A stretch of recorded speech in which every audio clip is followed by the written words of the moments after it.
Hello, everybody. Welcome back to Bear Down Ballers here on the field of 68. I'm Ryan Wall, joined as always by Jordan Pollock. And Jordan, for the fifth straight week of this college basketball season, the Arizona Wildcats remain undefeated. And for the second straight week, Arizona remains on top of the mountain at the number one spot in the latest AP poll, coming off of a big 25-point victory against your hometown team, the Wisconsin Badgers. I just wanted to get your thoughts right off the bat. You were in the building there on Saturday in Macau. What were your thoughts on that game, and what did you think about how it played out? Yeah, so I would say like the first 15 minutes, super competitive game, super fun game. I remember by halftime, there is that last 6 minutes to where Arizona went on huge runs and got it to I think 15 was the halftime lead. I literally forgot that Wisconsin even led in that game with how quickly Arizona was just able to kind of cause turnovers, dominate in the transition, and hit threes. Like they this Arizona team's amazing. They're really good. When they're hitting on all cylinders, they should lose to anybody.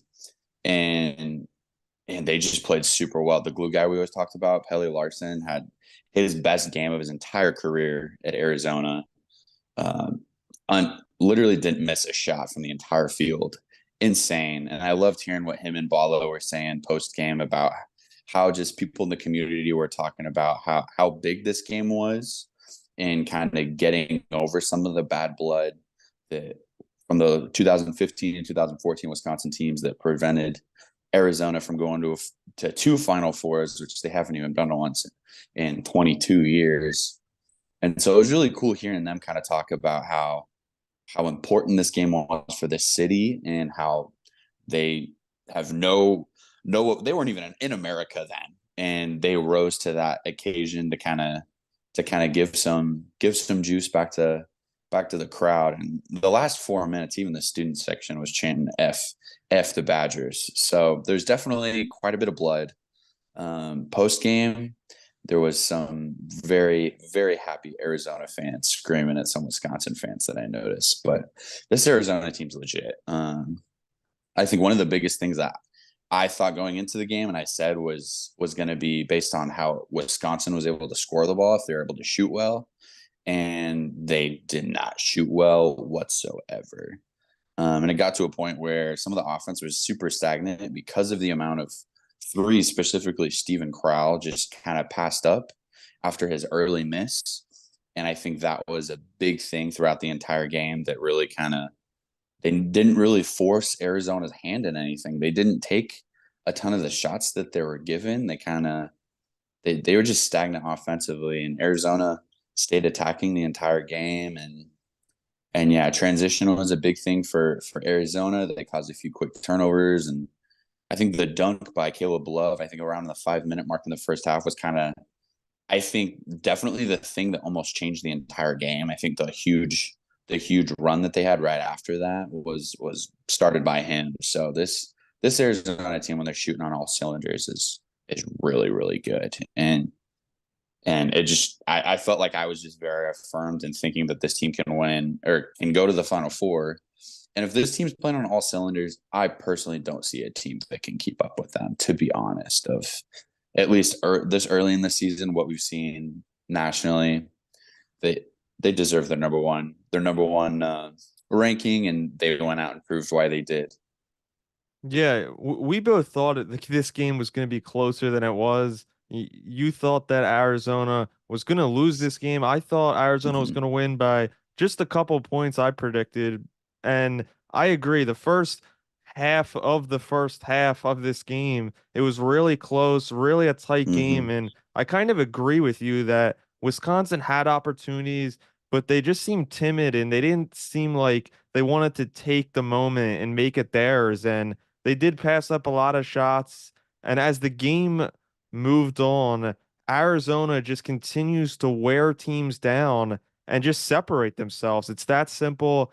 And you Definitely. mentioned Pelle Larsson. I'm labeling this the Pelle Larsson game. He was, Honestly. like you said, he was the best. I totally agree. He was the best player on this on the floor at the McHale Center Saturday. 21 points, 4 rebounds, 4 assists, 4 for 4 from 3-point land. And his backcourt partner in Caleb Love also had 20 points, 7 rebounds, 5 assists. That was also, to me, Caleb Love's best overall game, because we've talked Hmm. about it, Jordan, in the past. Caleb Love has made impact and made a big impact in a lot of games this season, but he has had points where he's shooting a low percentage. He's turning the ball over more than we would like him to. And him and Pelle Larsson combined for 1 turnover. And adding Kylan Boswell, the point guard, into that mix, 3 turnovers from your 3 leading ball handlers. That's an elite recipe to win This and to get the job done against a tough Wisconsin team. We talked about it last week, Jordan.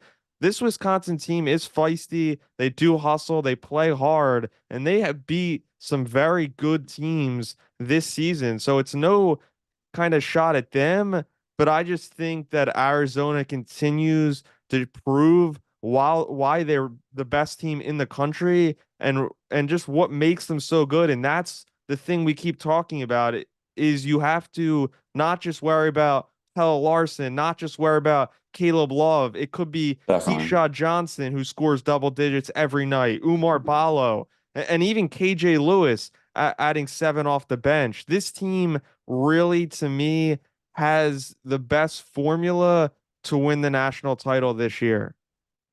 Yeah, I agree. And there's not one person you can stop. And that's just what makes them so good. And we talk about it every week. Like, this team has 3 scorers that can score in really any phase of the game. They can take it off the dribble, they can shoot contested shots in the mid range, and they can pull it for three.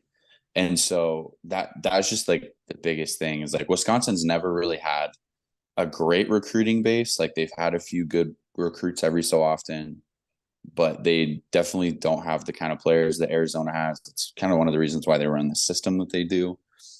And they stayed up with them for the first like 15 or so minutes. But I think that was a big thing that I noticed, was that Caleb Love dunk happened. It's like, okay, like they're here. They're here, and they're just a lot better and a lot more athletic, Yeah. and it's just crazy. It's this Arizona team's really really good, and I think Umar Ballo, I think his performance kind of was a little overshadowed by Pele with how good he played. Umar played very very well. Ballo was not like he uh, he just left me speechless at times with just how well he played. And I knew, like I said, like, Wisconsin, like, he gave Stephen Crowell a lot of shots. I know there was Wisconsin fans around me that were literally annoyed. And I think it took him until probably like late into the second half to shoot another three, and he made it. And all of them were like, well, it's 15, 30 minutes too late to start to hit threes when you're down 20.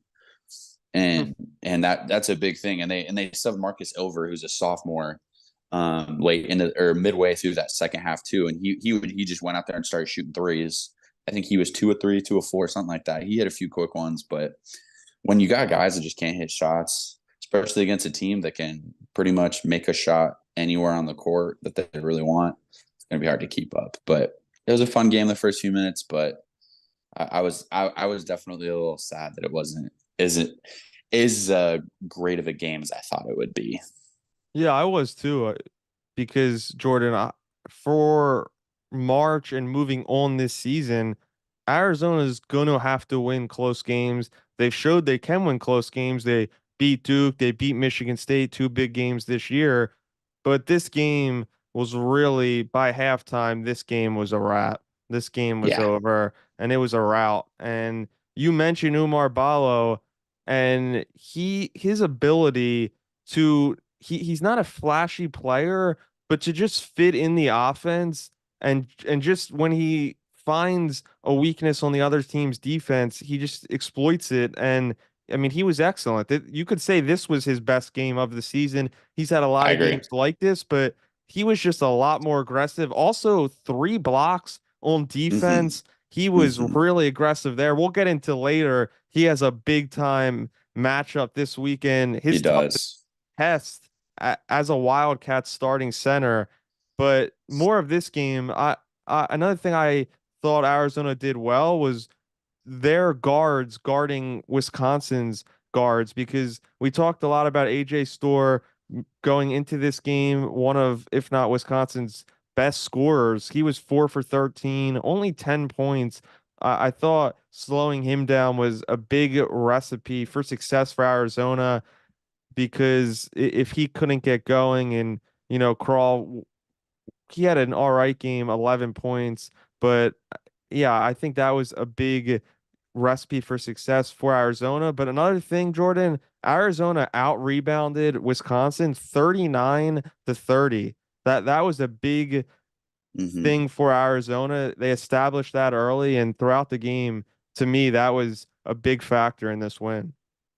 Definitely. And that was a big thing that Wisconsin had done really well of over the last two games before against Michigan State and Marquette is dominating the offensive glass. And I knew if they had a chance to win the game, they had to dominate the glass in some perspective, either not giving up any offensive rebounds to Arizona or getting quite a bit themselves. And Arizona did an amazing job getting rebounding. I know one picture from the game that's always the already like was going pretty popular was there's a possession where they got a defensive rebound and there's I think it was Ballo, Pelle, Larsson, and Caleb Love are all fighting for the rebound like all together, like huddled up. And I'm just like, yeah, that's they obviously knew what the recipe was this week. Yeah. Yeah. They're so aggressive too. They all want the ball. Definitely. And Yep. another thing about Kylan Boswell, only 10 points, but did add 9 assists in this game. He was only 4 for 10 from the field. But the thing I liked about him in this game is it seemed kind of earlier in the game, he realized that it wasn't maybe going to be his night to score 15, 20 points, and he decided to dish the ball, find Pella. He was hot, and when a guy's hot, you got to feed him the ball. And same thing with Caleb Love. He was excellent, and it seems like Caleb Love just continues to grow into this veteran role, fitting in to this backcourt trio in Arizona. And Jordan, we talked as the season started this year, how would that backcourt trio fit? Because all of those guys, they are good scorers, and Larsson's a veteran, and Boswell is developing into a better shooter and a more explosive scorer. And to me, through 8 games so far, there hasn't been a lot of bad per se, but I think it couldn't have worked out better up until this point, just with the backcourt and how they all fit so well together. And it seems like I'm confident and comfortable with any of those three taking a shot when they need one. Yeah, completely agree. And that's another thing that's really kind of cool about how this team is designed. Like you've got Boswell, this is a second year in college. You've got Kerr off the bench, or sorry, yeah, Kerr off the bench, and he's a freshman. You got KJ Lewis off the bench, he's a freshman, and every other main role player has been in college at least 4 to 5 years, which is kind of crazy. I feel like of a top team in college basketball nowadays, but that that I think that's a big reason why the success is there. They've been there, they've done it before. And I think it's really going to pay dividends, especially going later into March, especially having a guy like Caleb Love that's played in a Final Four, having a guy like Johnson who's played in a Final Four. I think it's going to be really helpful for this team going forward, especially as we get into March. Because as good as they've been right now, you want them playing this well going into March rather than right now playing well and then fizzling out later. Yeah, I totally agree with that, Jordan. In this game, there wasn't a ton to take away because, like we mentioned, there was only 10 to 15 minutes of competitive Yes. basketball. But is there anything else that we haven't touched on before we move on to the preview for the game this weekend? Yeah, I just agree. It's a hard game to take away because Wisconsin is like so unique and they do things so differently. Like they're gonna try to force a lot on defense and they're gonna try to give you a lot of ball pressure and not foul you a lot. but their offense, they just run a unique style that you don't really see nowadays. They have two really athletic guards in AJ Store and Blackwell, but outside of that, like they're not super flashy in any way, and it's not. It doesn't. I don't think it's going to help them a lot going into like Pac-12 play. It probably actually, if anything, helps them a lot going into this weekend because in some ways, like Purdue and Wisconsin, they build their rosters around guys that are able to have good post play. And so with that, we'll jump in. As you guys know by now, we've partnered with BetMGM Sportsbook for this college basketball season. We're going to be using BetMGM lines to make all of our picks and predictions throughout the college basketball season. And we are going to have special offers for you, the listeners and the viewers on the Field of 68 each and every week during the season. If you haven't signed up with BetMGM yet, use the bonus code FIELD1500 and you will get up to a $1,500 first bet offer on your first wager on BetMGM Sportsbook. Here's what you got to do. Download the BetMGM app. Sign up using the bonus code FIELD1500. Deposit at least $10 and place your first wager on any game. You will receive up to $1,500 in bonus bets if that bet loses. Just make sure you use the bonus code FIELD1500 when you sign up. And remember, BetMGM is now available under one wallet in select states. As a New Jersey resident, this is super convenient for me when I have to go cover games in New York or Philly. When crossing state borders, just log into your existing account instead of having to create new accounts in each state that you go to. And most importantly, I got to let you know, we do have some fun stuff coming up for this college basketball season. Bet insurance tokens, college hoops odds boosts, my personal favorite, parlay odds boosts. So download the BetMGM app today. Well, great segue. And Jordan, and since that Duke game, this has been the weekend. This has been the game that I have been looking forward to the most. There have been other games in between, a good neutral site matchup against Michigan State, and we were looking forward to this past weekend's matchup against Wisconsin. We know how that one went, but this Saturday, it is just a great one. One of the best games of this college basketball season. It's number one Arizona taking on number three Purdue.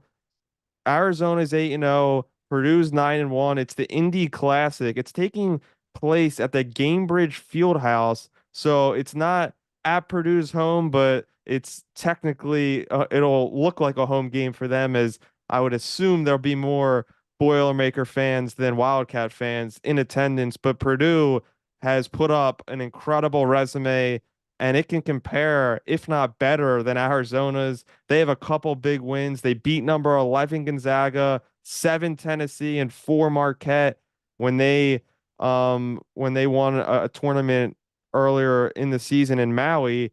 But Jordan, how do you see this game playing out? Because Purdue has, unlike Arizona, they do have a star dominant player in Zach Edey, the reigning national player of the year. So how do you see this one playing out?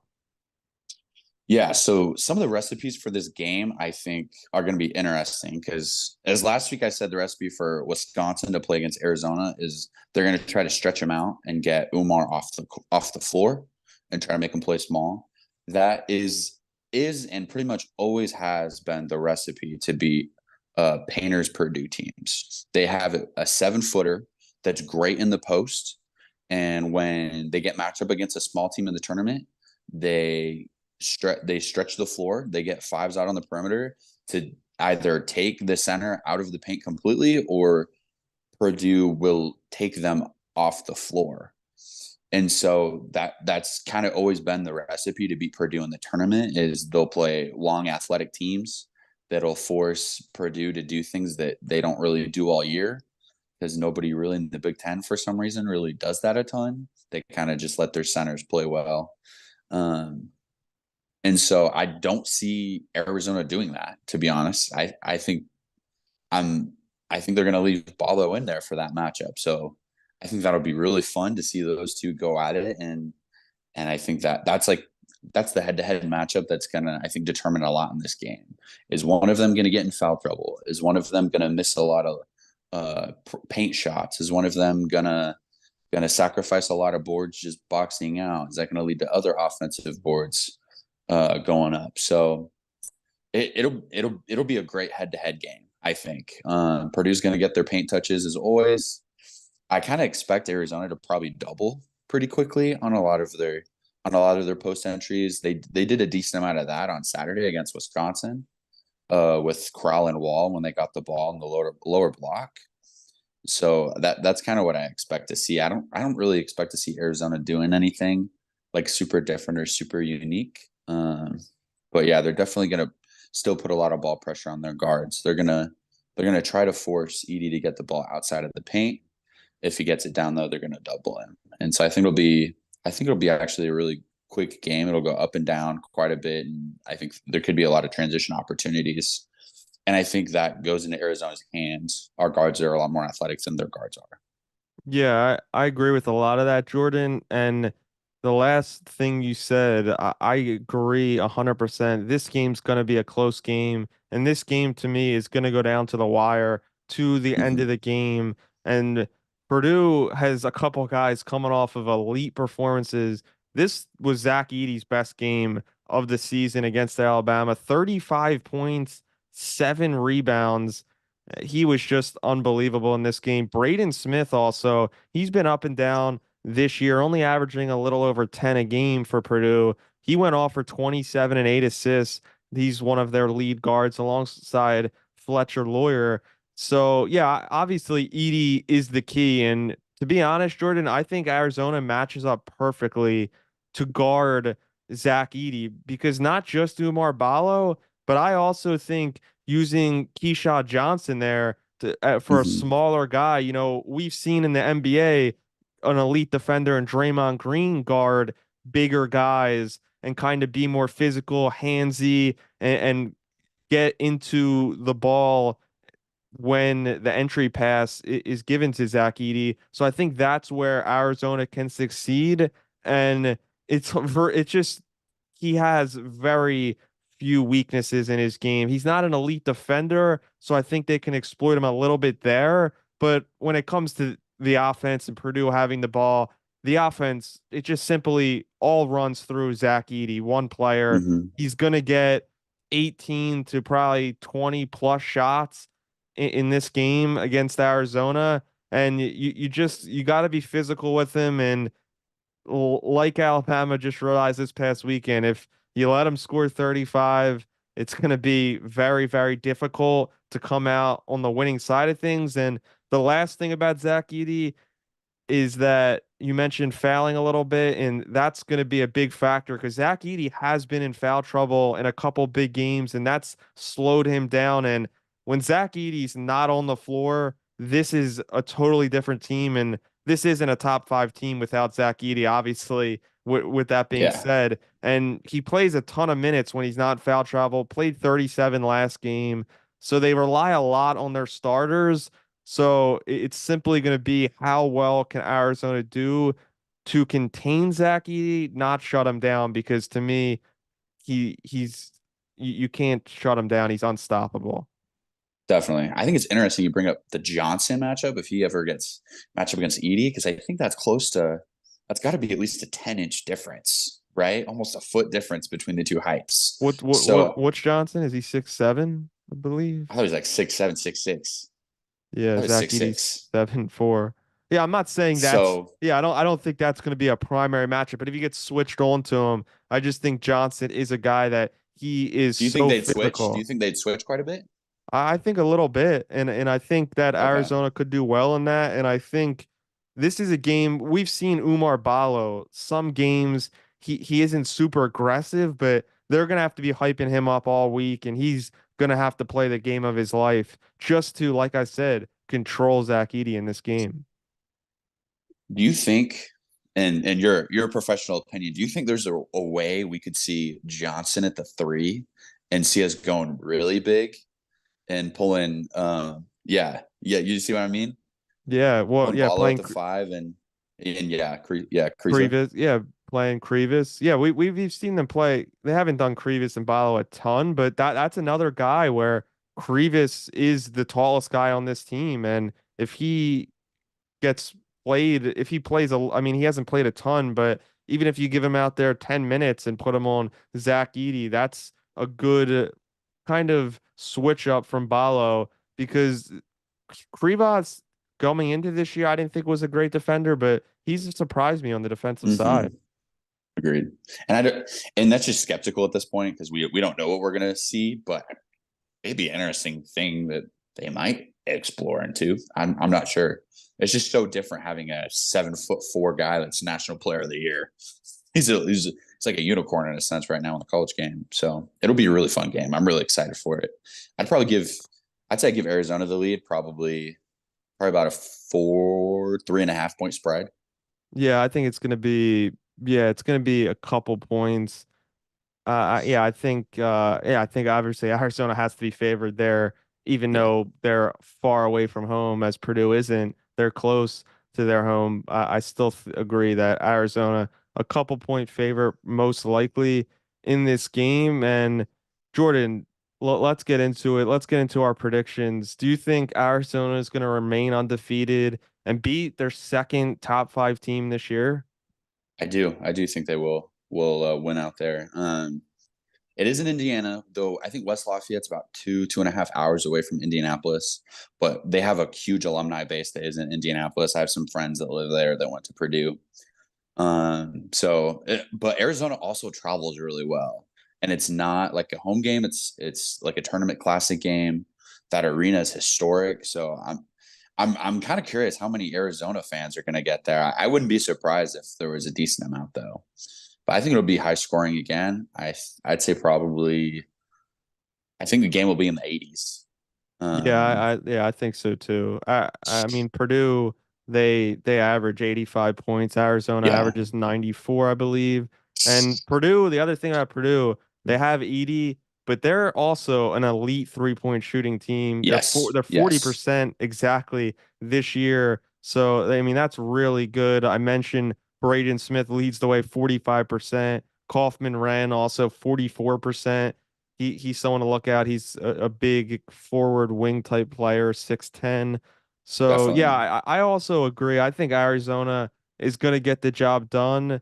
I think Purdue's good, but I think unlike Arizona, and we've been talking about this same thing, how Arizona, it's hard to stop them because they have so many guys that can beat you. Hmm. I think Purdue, although they can be elite and they could beat any team in the country at their best, I think if you can just, like I said, slow Zach Edey down, I'm just not confident any of their other guards. I just don't think any of them are elite, and I don't think they've. I think all three of Arizona's starting guards, counting Pelle Larsson in that mix, as obviously he can be counted as a forward. I think all three of them are better than any three guards Purdue has.